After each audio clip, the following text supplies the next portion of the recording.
내려줘. 내려야지. PPT 사용하려고 하니까 내려줘. 네, 연결은 돼 있어.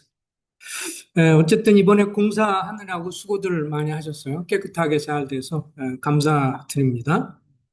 수고하신 선생님들한테 감사드리고 오늘은 우리 누가복음을 좀 같이 한번 펴서 누가복음 16장을 펴서 성경을 좀 보겠습니다. 누가복음 16장 누가복음 16장 지금 화면 나오나요? 아직 안 나오나요?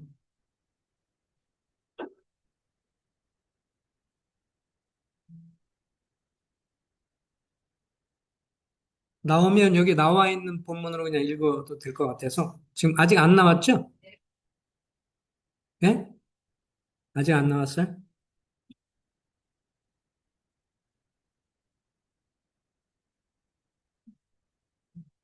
그럼 우리 누가복음을 성경 본문을 좀 보겠습니다. 누가복음 16장 19절부터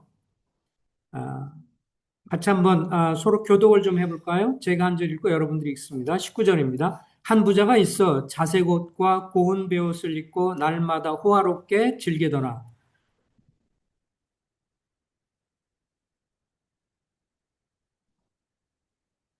그 부자의 상에서 떨어지는 것으로 배불리려 하며 심지어 개들이 와서 그 헌대를 핥더라.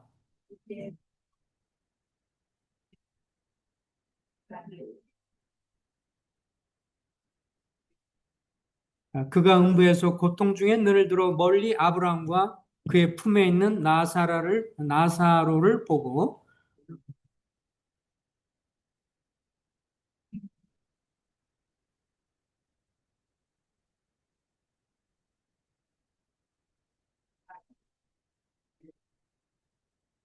예, 지금 이제 나오나요? 아직도 안 나와?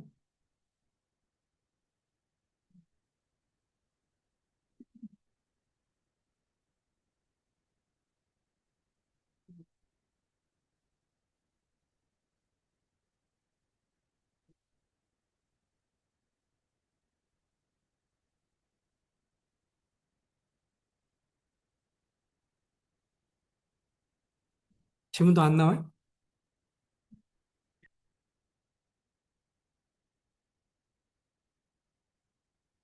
뭐가 문제지?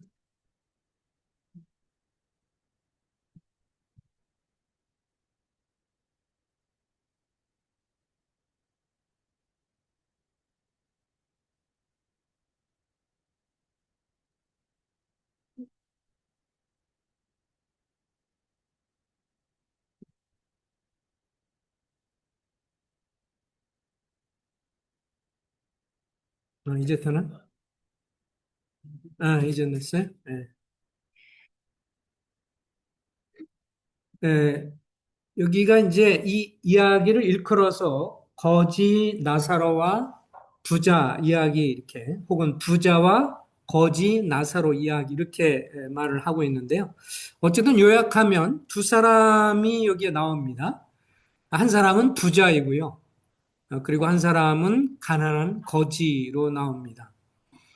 근데 이제 성경에 보면 이 사람에 대해서 이제 뭐라고 얘기를 하냐면 거지가 죽었다라고 말씀을 해주고 있고 그리고 이 사람에 대해서 또 상반되게 나오는 부자가 이렇게 언급이 되고 있어요. 어쨌든 우리가 이거를 통해서 이제 배우는 것 중에 한 가지도 뭐냐면 어, 이 부자는 이 세상을 살면서 성공한 사람이고, 이 세상에서, 어떻게 보면 사업도 성공하고, 여러 가지 그런 면에서, 자색 옷을 입었다라고 하는 것은, 그때 당시에 굉장히 왕족처럼 아주 부자들만 입을 수 있는 그런 옷이고, 날마다 호화롭게 사는 부자였습니다. 근데 그 집의 대문에서 나사로라고 하는 거지가 이렇게 나오게 돼요. 그래서 그는 헌대가 이제 종기를 헌대라고도 말을 해요. 그래서 온몸에 종기투성이고 그리고 개들이 와서 그 종기를 핥았다.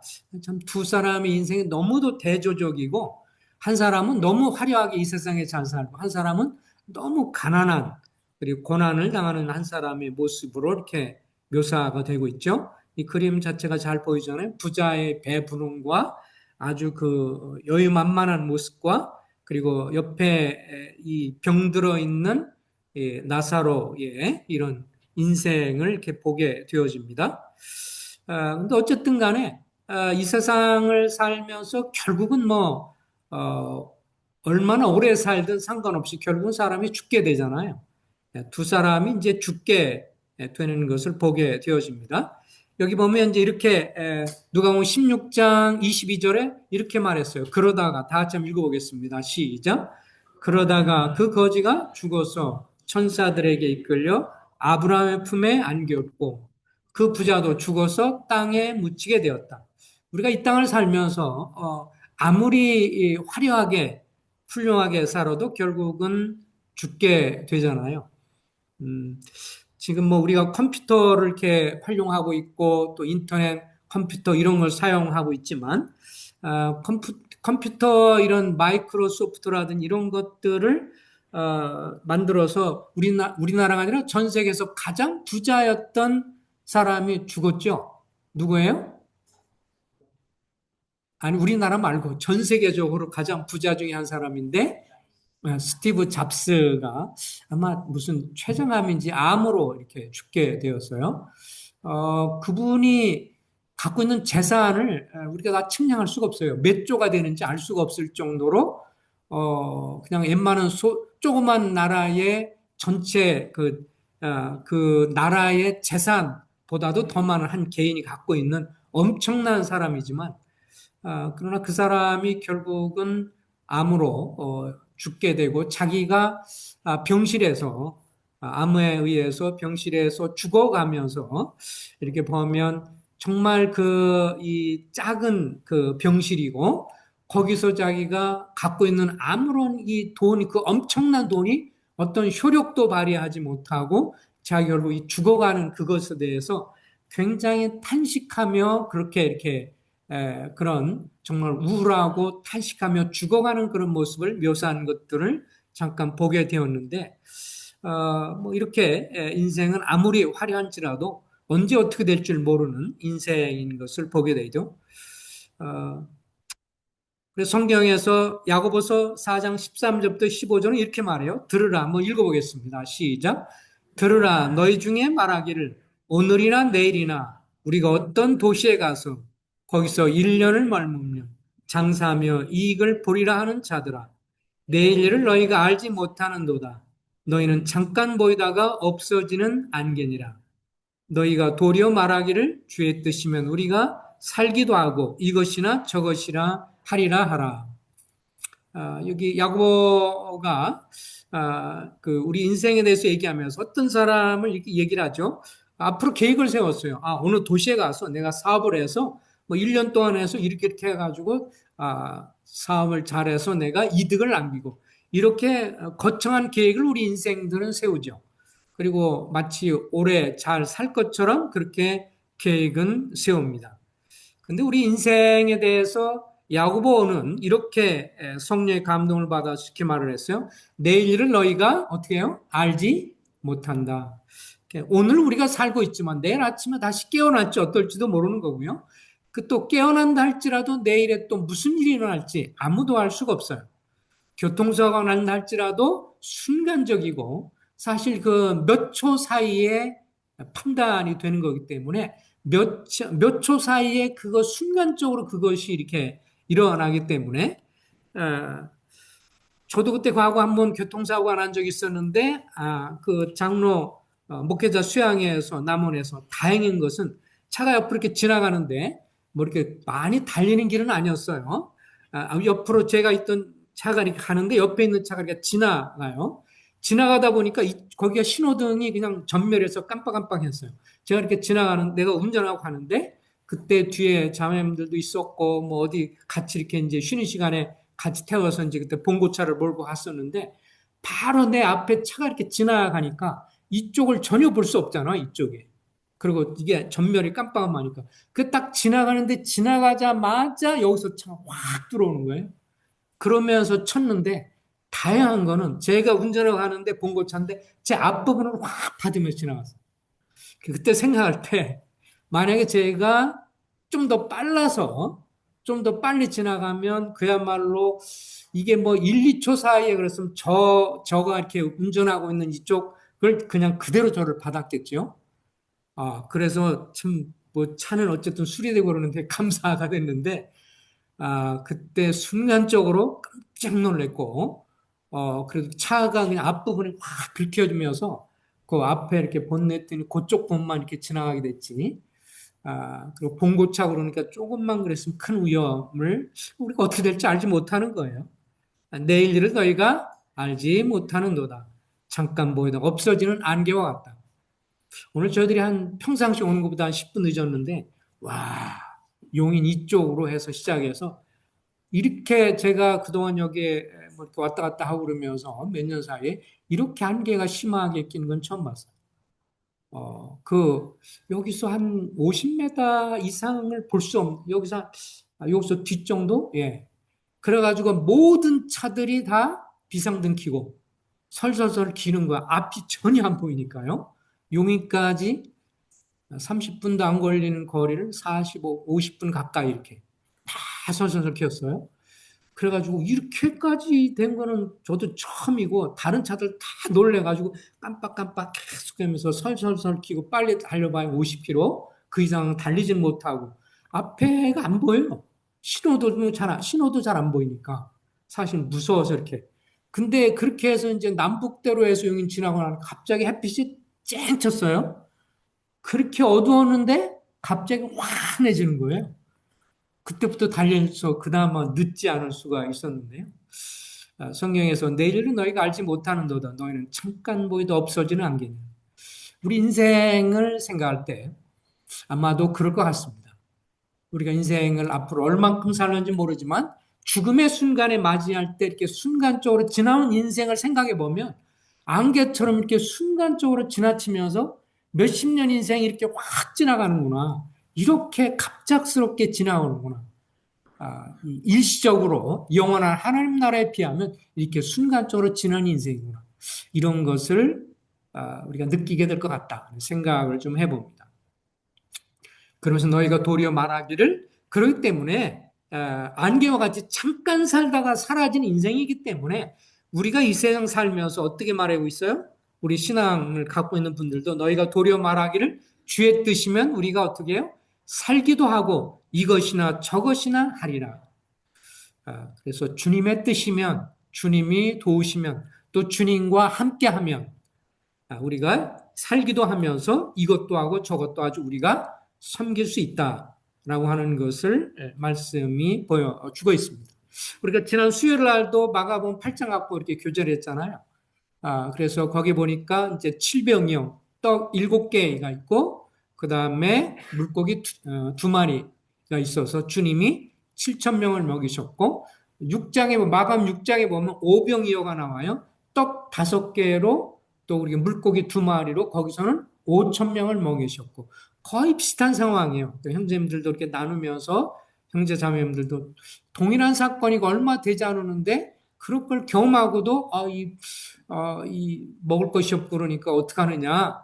그러니까 광야에서 3일이나 지나고 그러는데 저들이 굶주릴까 주님이 먼저 얘기하고 그러니까 그럼 어떻게 하면 좋죠? 이 많은 사람을 얼마 전에 그런 걸 경험했는데도 역시 그것이 둔감한 건데 어쨌든 저는 그걸 보면서 묵상하면서 그런 생각이 많이 들었어요.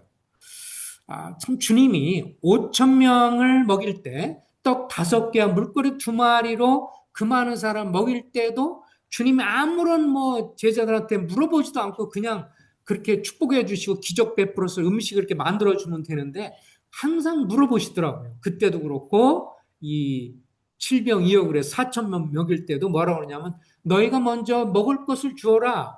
5병이어 할 때도 그랬고요. 그 다음에 너희가 그들한테 주어라. 너가 무엇을 가지고 있느냐? 주님이 우리와 상관없이, 주님의 제자들과 상관없이 무슨 일이든 다 할 수 있는 창조주 하나님이시고 인간의 몸을 입고 오신 하나님이시니까 어차피 그거 해봐야 얼마나 돼요. 그죠? 떡 5개 하고 그리고 물고기 2마리를 가지고 4천 명 먹인다, 5천 명 먹인다. 이건 어차피 불가능한 거 아니에요? 기적이, 하나님의 기적이 아니면 될 수 없는 건데 어차피 하나님 놀랍게 일하실 건데 굳이 제자들한테 물어보세요. 너희가 무엇을 가지고 있느냐? 너희가 먹을 것을 줘라. 먼저 그렇고 나중에는 너희가 무엇을 가지고 있습니까? 무엇을 가지고 있느냐? 여기 물고기 5마리가 있습니다. 물고기 2마리가 있고 떡이 5개가 있어요. 또 나중에는 물고기가 2마리고 떡이 7개 있어요. 그랬더니 그걸 가지고 축사하고 기도하고 감사하고 띄워주기 시작하니까 계속 기적이 일어나면서 4천 명, 5천 명을 먹이는 걸 보면서 제가 감정이 됐던 것 중에 주의 뜻이면 우리가 살기도 하고 이것저것 하리라. 제가 글을 보면서 감동이 됐던 것은 주님은 우리가 동역하기를 정말 기뻐하시는구나. 우리와 전혀 같이 도움을 받지 않고도 다 할 수 있는 분인데, 주님은 우리가 이 땅을 살아가면서 예수님 믿고 구원받고, 그리고 이 땅을 살면서 지금이라도 죽어도 천국 갈 사람인데 왜 이렇게 살게 했을까? 여러분과 나를 이 세상에 왜 살게 하셨을까? 하나님의 뜻, 영혼을 구원하고 주님을 닮아가고, 그죠? 우리가 영혼을 다른 사람에게 복음을 전하는, 우리가 거저 용서받고 거저 믿은 예수 그리스도를 다른 사람한테 전하는 것이 바로 주님의 뜻이요. 또 우리가 주님을 믿고 주님을 닮아가면서 영광스러운 존재로 계속 변화되고 성장해서 하나님 나라에서 그 영광에 참여하는 것이 주의 뜻이고, 이 땅을 살아가면서 감사하고 기쁨으로 주님을 섬겨하는 것이 주의 뜻인데, 어쨌든 이 모든 것을 하는 데 있어서 주님은 우리에게 무엇을 원하신다고요? 따라서 합시다. 동역하기를 기뻐하신다.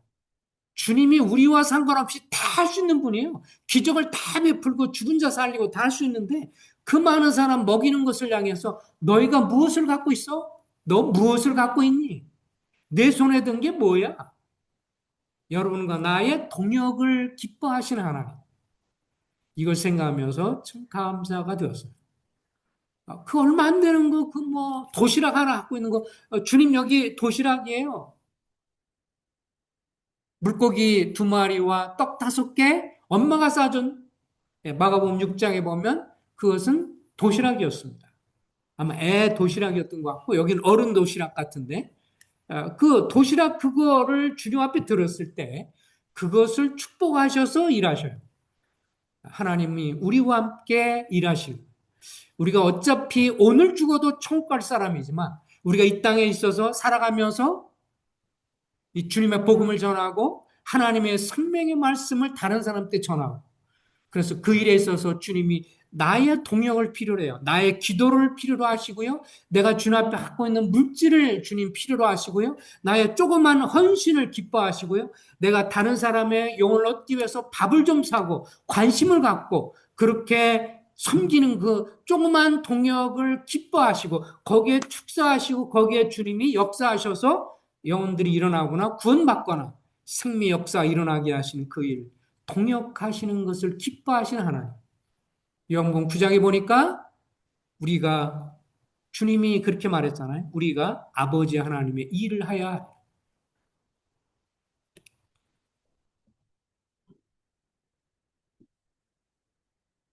우리가 함께 주님과 일하는 동역자라고 하는 사실을 기억하면서 그렇게 주님이 나 없이도 할 수 있는데 나를 포함시켜서 나의 조그마한 헌신, 나의 조그마한 기도, 나의 조그마한 동력, 이것을 통해서 축사하셔서 하시는 그걸 생각하면서 정말 감사가 되었어요. 우리 사랑하는 성도님들도 우리가 주님의 뜻을 이루는 데 있어서 우리가 주님과 함께 이것도 하고 살면서 이것도 하고 저것도 하는데 동역을 주님이 기뻐하신다고 하는 것을 기억하면서 함께 우리가 주님을 섬기면 좋겠습니다. 그런데 어쨌든 여기에 부자가 지옥에서 이제 죽어서 2사람이 죽었어요. 그죠? 부자도 죽고, 부자는 너무도 현실에 만족하고 너무도 세상적으로 잘 화려하게 성공한 사람이기 때문에 그렇다고 신앙 갖기에는 너무 이것이 별로 관심이 없었어요. 그런데 여기에 가난한 사람, 가난한 나사로는 죽은 다음에 인생이 달라지는 것을 보게 되죠. 죽음은 우리가 이렇게 영혼이 빠져나오게 되면서 우리의 몸은 반쪽은 땅속으로 들어가고 위로 올라갑니다. 이 나사로는 가난한 사람이고 고난받은 사람이고 그런 사람이지만 결국 죽었을 때 천사들에 의해서 위로 올라갔어요. 이 부자와 나사로 이야기를 우리가 들으면서 한 가지 기억할 것은 뭐냐면, 자, 따라서 합시다. 이 내용은 비유가 아니다. 이 내용은 예화다.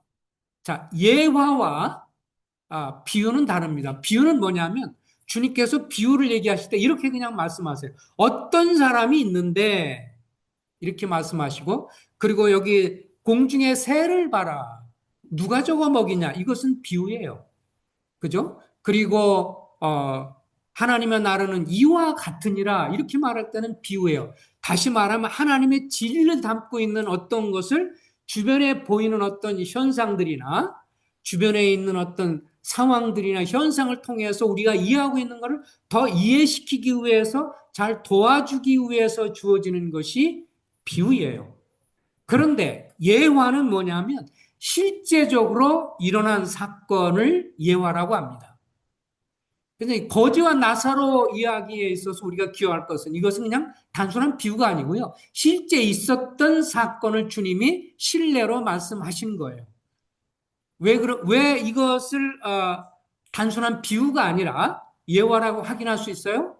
여기 뭐라고 기록되어 있어요? 거지의 이름이 뭐예요? 나사로. 만약에 주님이 이것을 그냥 비유를 얘기하는 사람, 어떤 부자가 있었고 어떤 가난한 사람이 있었는데 라고 하면 그냥 비유가 돼요.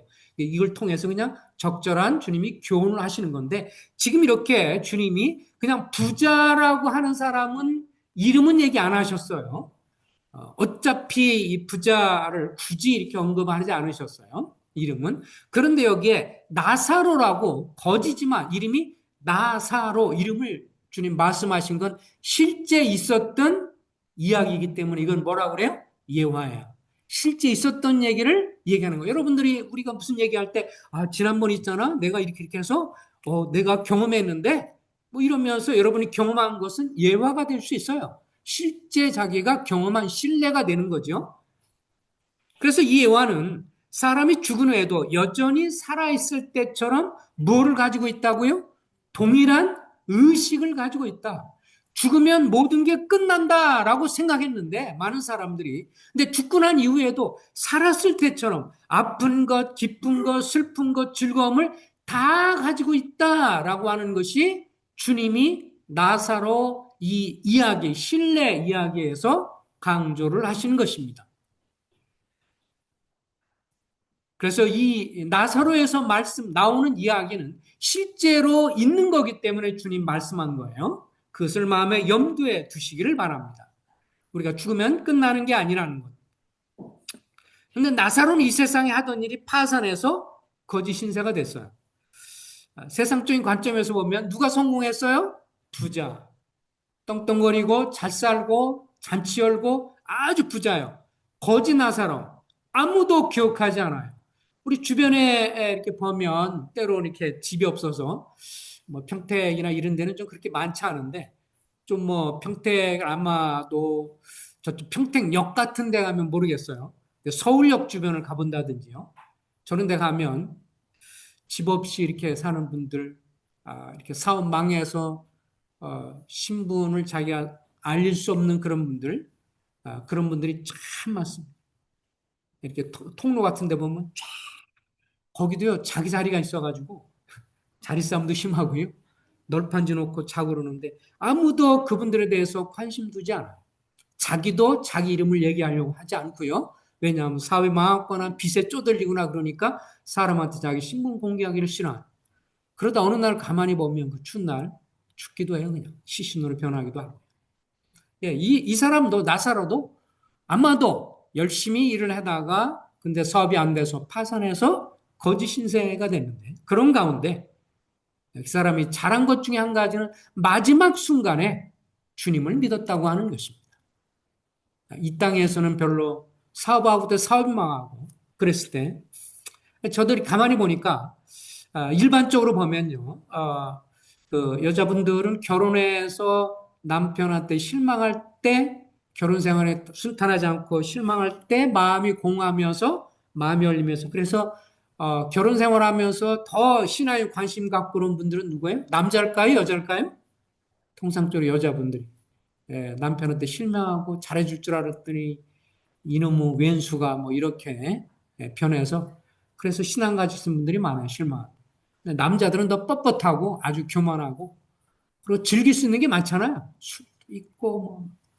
그래가지고 언제 조금 겸손해지냐면 둘 중에 하나예요. 제가 보니까 하나는 사업하다가 쫄딱 망했을 때 겸손해져.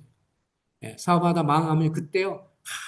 굉장히 힘들어합니다. 왜냐하면 빚쟁이 쫓기고 어쩌고 막 그때는 정말 살았냐 죽느냐 막 이렇게 되니까요.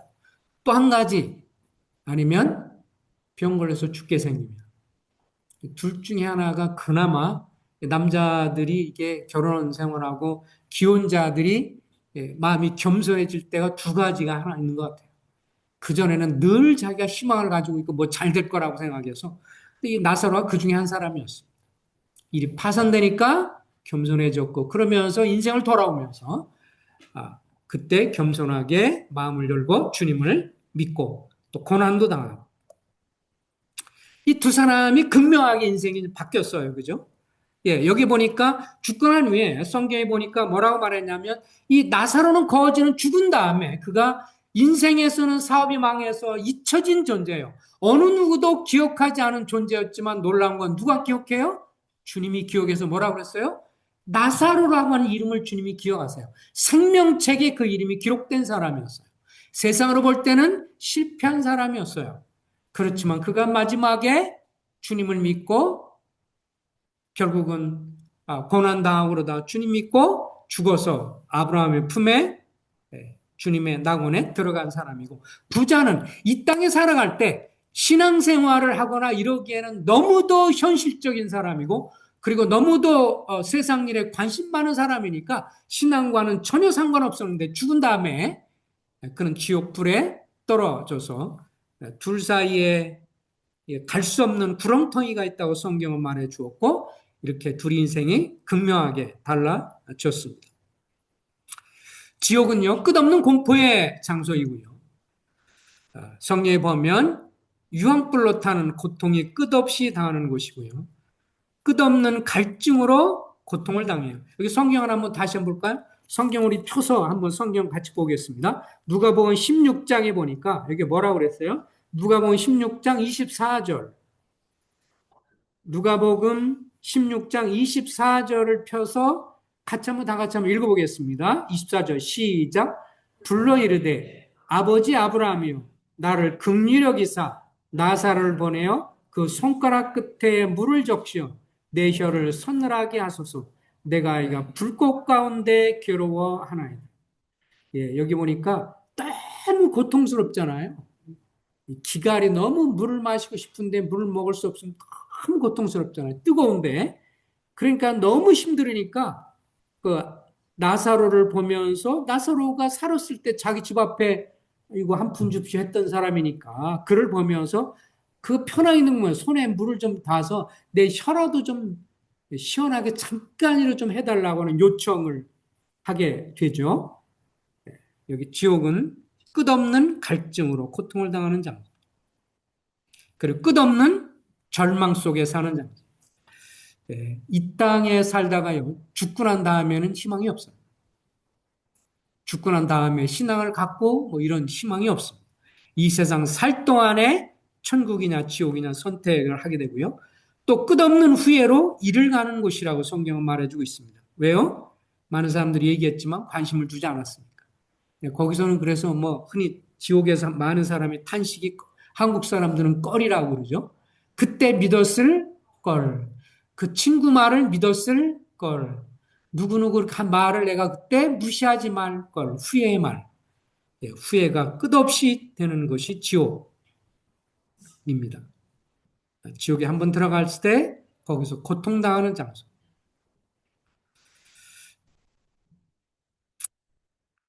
예, 거지 나사로를 통해 생각하는 것도요. 고난을 받았다고 해서 하나님께 버림받았다는 의미는 아니다. 기억하시기를 바랍니다. 우리가 살면서 고난당해요. 질병으로도 여러 가지로도 하나님은 나를 사랑하는데 내가 왜 이렇게 고통당해? 하나님은 나를 사랑하는데 내가 왜 이렇게 병으로 고통당해? 그것이 하나님께 버림받았다는 뜻은 아니에요. 우리 그것을 기억하셔야 합니다. 선을 행함으로 고난받는 것이 하나님의 뜻이라고 했고 우리가 어차피 죄인 중에 태어났기 때문에 이 세상 살면서 어쩔 수 없는 고난을 우리가 당할 수 있게 됩니다. 그런 성도 고난을 당할지라도 주님 안에서 위로가 있고요. 성경은 나사로가 버림받았다고 말하지 않습니다. 그는 사랑받은 존재인 것을 보여주죠. 주님이 사랑을 받지만 주님의 사랑받는 사람도 어떤다? 따라서 합시다. 주님의 사랑을 받으면서 고난을 당할 수 있다. 여러분 간에 고난 당한다고 해서 이 주님이 날 사랑하지 않나? 그렇게 의심하지 마시기 바랍니다. 사랑하는 사람들도 그러나 그것은 값어치가 없는 것이 아니라 의미가 있고 그것은 주님 안에서 복된 것임을 기억을 해 주시기 바랍니다. 또 고난당했다고 해서 주님이 나를 잊었다는 뜻은 아니에요. 자, 사람들이 이 부자를 기억해서 그죠? 주분이 죽었을 때 장례식 보통은 옛날에 보면 지금은 뭐 좀 덜하지만 뭐 지금도 좀 그러죠. 부자가 아주 부자가 죽으면 그분의 장례가 화려할까요? 아니면 좀 아주 평범할까요? 좀 화려하죠. 그 꽃도 막 엄청나게 하고 뭐 차도 그렇고 엄청나게 옛날에는 뭐 행여 상여가 있었지만 지금은 뭐 그러지 않고 이제 무슨 뭐 그 리무진 차라도 이런 걸 해서 어쨌든 화려하게 저분이 부자구나 느낄 수 있도록 뭔가 이렇게 화려하게 해요. 그죠? 그 사람들이 다 살아생전에 부자 이름을 알았을까요? 몰랐을까요? 아무개 다 있었지요. 근데 주님은 그 사람 이름 언급하지 않았어요. 근데 아주 혼자 죽게 되니 가난하고 사업에 실패해서 주님 믿고 그리고 주님 믿고 난 다음에 죽은 이 나사로는 아무도 사람들이 기억하지 않지만 누군 기억해요? 주님과 하나님 기록해서 그 이름을 나사로야 일어나라 그렇게 말씀하시고 그를 천사를 보내서 받아들이신 세상 사람들이 기억했던 부자 이름은 성경에 전혀 없어요. 그냥 한 부자. 여러분 룻기서를 보면 룻에 대해서 이렇게 룻을 그때 당시에 이 기업을 물어서 이렇게 대를 이어가게 할 그 친족이 실제로 더 먼저 누구보다 앞선 사람이죠. 보아스보다 앞선 친족이 있었다 그랬어요. 그죠? 근데 친족을 향해서 성문에 앉아서 보아스가 뭐라고 그러냐면 그 사람을 부르죠. 친척이 있어 당신 일 와보세요.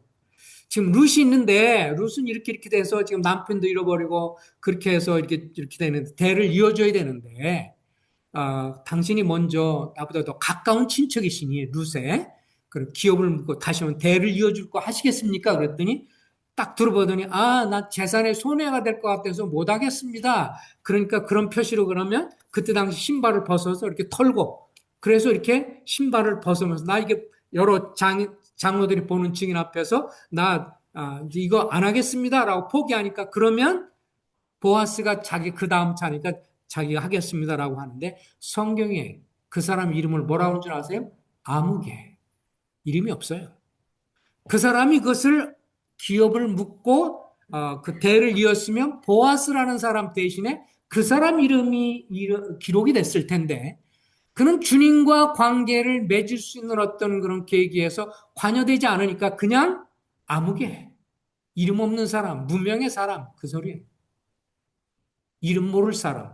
여기 부자도 이 세상 사는 동안에는 많은 사람들이 기억했고 그의 이름을 축하해주고 즐거워해줬고 대단한 사람이라고 존경까지 했는데 주님을 믿지 않았을 때 주님과 상관이 없을 때 그는 누구예요? 그냥 부자. 아무개. 아무 소용이 없는 사람이었어요. 근데 가난하고 고생했고 힘들었지만 주님 믿은 사람은 그의 이름을 불러주는 거예요. 이름이라는 건 굉장히 중요한 겁니다. 여러분과 나에 있어서 이름이라는 거. 여러분과 나를 이 세상 사람들 가운데 대표할 때 뭐로 대표돼요? 저도 송기섭이라는 이름으로 그냥 대표가 되잖아요. 여러분 각자가 이름 안에가 인생을 다 포함하고 있는 거예요. 하나님께서 내 이름을 알아주신다는 것, 내 이름을 기억하신다고 하는 것, 이거는 정말 놀라운 것입니다. 주님을 믿지 않을 때 여러분과 나는 아무개가 되고 아무 소용이 없어요. 이 땅에서는 행복을 누리고 즐거웠지만 그러나 주님을 믿을 때만 주님이 내 이름을 기억하십니다. 그리고 그 이름을 어디다 기록하세요? 생명책에다가 기록하십니다. 뚜렷하게. 그리고 그것을 끊을 거나 지울 수 없는 영원한 하나님의 생명책에 우리 여러분과 이름을 다 기록하셔서 그래서 우리를 부르시고 우리를 영원한 나라에 들이십니다. 제가 뭐 이렇게 이 사람을 지난번에 언제 한번 얘기했는데 천국과 지옥을 믿습니까? 그래서 박영문이랑 다시 한번 제가 이 양반의 전형 테이프로 들었는데 다시 한번 좀 들어봤어요. 이 사람의 사실성과 이런 것을 진짜 이게 믿을 만한 사람입니다. 광주 사람이고요. 서울에 살면서 깡패, 뭐 조직 폭력배로 인생을 살았던 사람. 나중에 이제 신앙하고 나서 장로가 됐어요. 많은 세월 동안. 장로가 되는데 이 사람 보면 이렇게 쭉 얘기를 좀 잃어보니까 아주 진짜 좀 뭐랄까 말하는 것도 좀 예, 세련된 사람도 아니고 굉장히 좀 이렇게 단순하며 사람이 근데 이 사람 이야기가 그래요. 간단히 말하면 이 사람 인생이 아주 그냥 뭐 깡패 인생이라는 게 뭐 얼마나 그러겠어요. 깡패 인생 살았고요. 그 다음에 술 먹고 이 사람이 사고 냈는데 술 먹고 그날 음주운전 하면서 오토바이를 타고 뒤에 친구 태우고 가다가 이게 이제 좌회전하는데 신호 받지도 않고 그냥 술 먹으니까 자기가 그러더라고요. 말하는 거 제가 유튜브에 다시 들어봤거든요. 듣고 싶은 사람 1시간 20분짜리 30분짜리도 있고 그 다음에 한 44분을 좀 요약하는 것도 있는데요. 박영문 장로 그럼 유튜브에도 올라와요. 제가 좀 다시 한번 들으려고 꼼꼼하게 다시 한번 쭉 들어봤어요. 쭉 설명하는데 간단히 요약하면 이렇습니다. 좌회전 하지 말할 것을 좌회전 하면서 결국은 차가 치게 되고 그래서 뒤에 있는 친구가 죽습니다. 이것 때문에 이제 구속이 되죠. 그러니까 워낙 서울에 살면서 저라도 광주 출신인데 서울에 살면서 이제 문제가 되고 그러니까 처갓집 식구들이 아주 질렸어요. 이제 이 기회를 통해서 구속돼 있는 동안에 우리 끝내자 그래가지고 이혼서를 갖다 주고 이혼하자고 막 이렇게 나오니까 이 사람이 앙심을 품어요. 앙심을 품어요.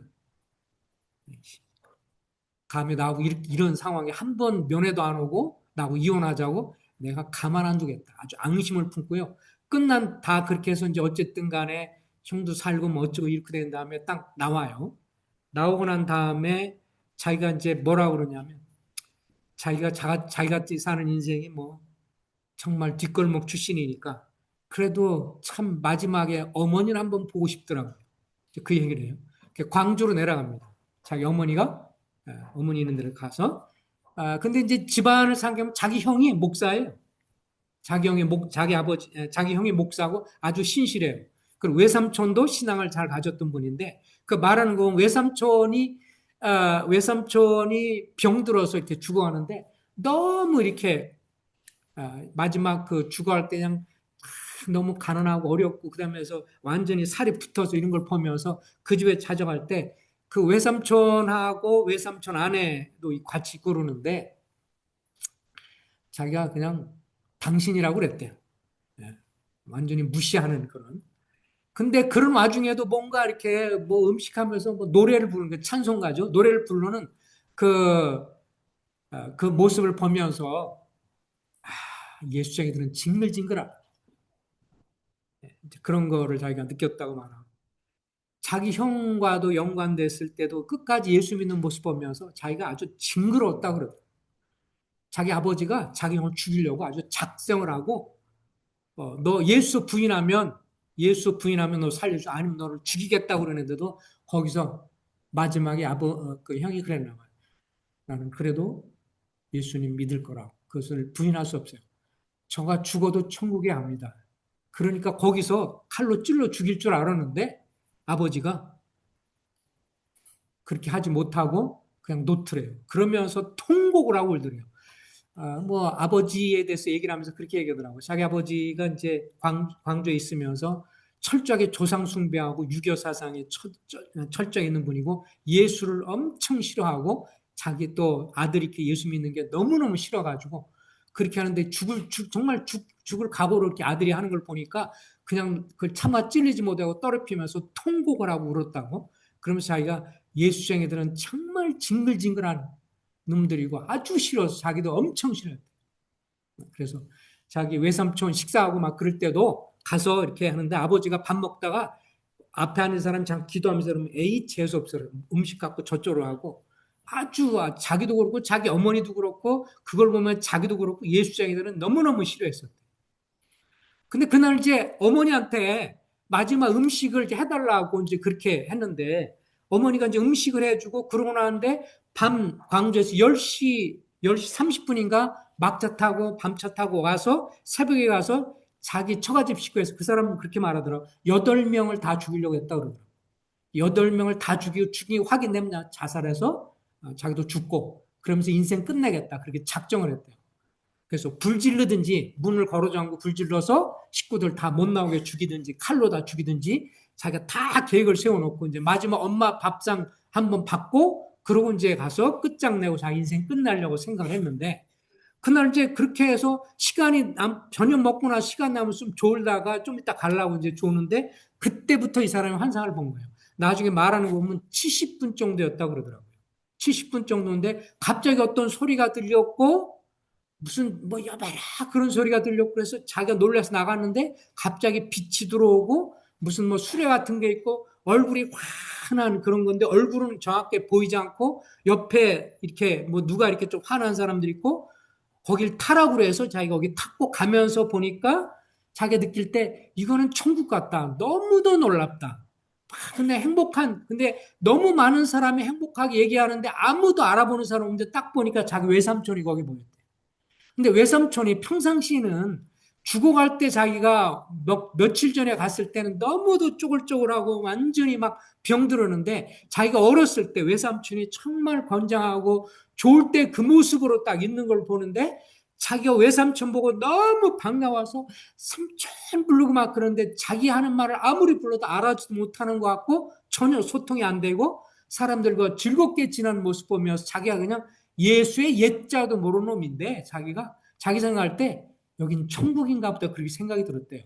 근데 어느 정도 지난 다음에 그 자기 옆에 있는 천사인지 예수인지 자기 모르는데 그 빛을 확 비춰주는데 이게 환한 거 비춰주다 나중에 갑자기 비춰주는데 어두운 곳을 비치는데 자기가 생각할 때 이게 지옥이구나 그렇게 느꼈대요. 지옥이라는 걸 비춰주는데 딱 비춰주면 첫 번째 나온 게 자기 아버지였다고 그 얘기 하더라고. 그러면서 6년 전에 돌아가신 자기 아버지. 근데 아버지가 온몸에 막 상처와 막 그러면서 그 얼굴이 너무너무도 막 두려움 속에 벌벌벌 떨면서 거기 있는 것에 막 이렇게 상해를 당하고 불구하고 뭐 이런 여러 가지로 인해서 그 막 벌벌 떨면서 하는데 자기가 그걸 보면서 자기 아버지 자세히 봐도 아버지들의 여러 번 봤는데도 아버지 그래서 아버지라고 통곡을 하면서 울면서 불렀는데 전혀 못 알아보게 자기 말을 듣지도 못하고 알지도 못하고 그래서 아버지 막 그러는데 자기가 너무 놀랬대. 왜냐하면 아버지가 유교이면서 그렇지만 굉장히 정직한 분이었대요. 살았을 때 거짓말하지 마라. 거짓말하는 놈은 나쁜 놈이다. 그러면서 굉장히 유교적인 거 갖고 있으면서 제사 지내는 거. 그래서 장례 치를 때 엄청 많은 그런 사람들이 왔대요. 그 유교적인 배경 갖고 있는 분들이니까. 그랬는데 그 아버지가 지옥에서 이렇게 고통당을 보면서 자기가 눈물 콩국하면서 막 울면서 제가 이 들으면서 그런 생각했어요. 만약 이것을 끄집어내고 거짓말이라면 다른 사람 얘기, 자기 아버지 얘기를 할 이유가 없잖아요. 자기 아버지를 얘기하면서 통곡을 하면서 그래서 통하면서 울면서 아무리 부르고 그래도 아버지가 알아지도 못하고 듣지도 못하고 두려워 벌벌 떠는 게 나중에 하는 말이 자기가 그렇게 한 지 20년이 지나도 그 아버지 생각이 얼굴이 두려움에 그게 자기도 지금도 느끼면 소름이 끼친다. 그러면서 그 두려운 모습 또 하나 모습 보여줬는데 큰아버지는 돈만 하는 사람이었다. 돈 그랬던 사람인데 나중에 그 돈만 했던 그 할아버지, 그 큰아버지도 역시 그런 데서 막 그 고통당하면서 교란 모습 보고 큰아버지 불러도 소용이 없었고 그리고 자기가 등에 쳤던 등에 뒤에 더 죽었던 그 친구도 보였대. 똑같이 고통당하는 모습이 달리 이렇게 모습이 있었는데 그걸 보면서 너무너무 두려웠다고 그러더라고요. 그 모습 보면서 자기가 너무 두려우는데 나중에 그렇게 다 두려워서 자기가 그랬대요. 이런 걸 왜 나한테 보여줍니까? 막 소리 지르면서 우리 형한테 보여주지 예수 잘 믿어요 그랬더니 그 걔한테는 더 이상 보여줄 필요가 없다. 다 믿고 있는 사람이니까. 그러면서 끝에 들린 말이 믿겠느냐 그랬대. 너 믿겠느냐 그랬대. 근데 자기가 그때 자기도 모르게 주여 그러고 엎드리고 믿겠다고 발벌벌 떨면서 그랬대. 그러면서 깼대요. 그랬더니 깨고 나니까 환상인데 자기 어머니가 구석에서 발벌벌 떨면서 그러더래. 그러면서 하는 말은 너 괜찮냐? 네가 97, 뭐 70분 동안 입에서 말하고 막 그러는데 전혀 알아들을 수 없는 말로 말하고 막 그랬다가 막 울었다가 웃었다가 막 그러는데 아무리 깨워도 일어나지 않고 네가 그래서 무서워서 막 그랬다 그러면서 벌벌 떨면서 있었대요. 그래서 자기가 어머니 제가 이런 거 봤어요. 아버지가 이렇게 됐어요. 그래서 이제 나중에 말 들어보니까 그렇게 얘기하더라고요. 원래 큰아들하고 살아야 되는데 큰아들이 예수쟁이잖아요. 목사고. 그러니까 남편하고 똑같은 거야. 이 어머니도. 그래서 뭐라 그러냐면 나 방 따로 얻어줘라. 그래가지고 따로 그래서 방 얻어놓고 따로 사는 게 엄마인데 그 집에 가서 밥을 해달라고 그러는데 어머니랑 아버지랑 똑같이 예수 믿는 거 싫어하고 똑같이 이러는데 아버지가 지옥에서 그렇게 하고 있다는 모습 얘기했더니 자기를 붙들고 엄마가 통곡을 하고 울더래. 막 울더래 엄마도. 자기도 울고 엄마도 자기 엄마도 울고. 왜냐하면 자기도 그렇게 지옥 같은 거 생각도 안 해. 자기 남편이 그렇게 자기랑 똑같은데 지옥에서 당하고 있다는 얘기를 듣고 난 다음에 그래서 나중에 교회 가겠다 그러니까 엄마가 나도 같이 가마. 그래서 같이 가겠다 그래서 나중에 권사가 됐다 그러더라고. 그 자기 엄마 그렇게 예수 싫어했던 양반이 주님 믿게 됐다고 그러는데 그러고 난 다음에 저도 이제 그걸 보면서 쭉 들으면서 어떤 게 감동이 되냐면 그러고 나서 딱 자기가 너무 두려우니까 지옥에 대한 두려움 때문에 자기 그러더라. 천국만 보여줬으면 자기는 별로 그냥 그런가 보다 그랬는데 지옥 모습 보니까 너무 두려워서 처가집시고 죽이려고 하는 마음이 싹 사라졌대. 너무 두려우니까 내가 이렇게 가면 지옥 가겠구나 그 생각 들어서 싹 사라지면서 그날 잠을 못 자고 계속 본 것 때문에 두렵고 떨려서 그런 다음에 아침 일어나자마자 자기 형을 찾아갔대. 예수 믿는 사람. 찾아갔더니 집에 갔더니 없더래요. 그랬더니 기도원에 갔다 왔더래. 산에 기도 왔는데 기도원에 가서 형을 만나고 형 붙들고 나서 자기가 일어난 얘기를 다 했더니 형이 자기를 붙들고 통곡을 하면서 뭐라고 그러냐면 그래서 하나님이 나한테 일주일 동안 너를 위해 금식 기도하게 했구나. 그러면서 내가 너를 위해서 네가 그렇게 죄악된 삶을 살아와서 회개하고 돌아오길 기도했는데 18년 만에 비로소 네가 하나님이 기도응답해 주셨구나. 그러면서 이 형이 통곡을 하면서 울더래. 자기 붙들고. 18년간을 그렇게 기도했대요. 구원받기를 위해서. 근데 하나님이 이제서 너 기도를 네가 구원받는 걸 해주셨구나. 그래서 그가 그때 예수님 그러면서 돌아오는 모습 보면서 나중에 이제 마무리 지면서 이러더라고요. 교회 다닌다고 천국까지 안 와요. 구원의 확신이 있는지 확인하세요. 이 양반이 도전하는 말이 그거예요. 그 다음에 자식으로서 효도할 것이 있다면 부모 예수님 믿께서 천국 가는 것보다 더 좋은 효도 없어요. 그리고 형제 자매들 챙기세요. 이런 사람 무시하지 마세요. 자기가 그거를 지금까지 다니면서 이 사람이 보니까 1000번을 다니면서 간증했다고 그러더라고요. 그 뒤로 20 몇 년 살다가 어쩌면 과로사로 죽은 것 같아요. 딱 워낙 등치도 이런 데다가 질병이 얼마나 있겠어요. 술로 그냥 망가진 건데 하나님이 어쨌든 더 살게 해서 다니면서 어, 한 1000번 정도? 그러니까 그 1년에 보면 매주마다 다니면서 간증했다고 봐야죠. 일주일에, 1년에 54주니까. 그렇게 해서 20년 정도 다니면서 얘기한 겁니다. 근데 제가 이렇게 보면서 이 양반이 거짓말을 아니다 느끼는 게 자기 아버지 얘기, 자기 형 얘기, 자기 형이 자기를 위해서 그렇게 8년 동안 기도한 거, 그분들이 다 증인들이 되니까. 그래서 이거 지어낸 사람이 아니야. 지옥은, 그러면서 이 양반이 계속 지옥은 분명히 있습니다. 이 양반은 자기가 봤으니까.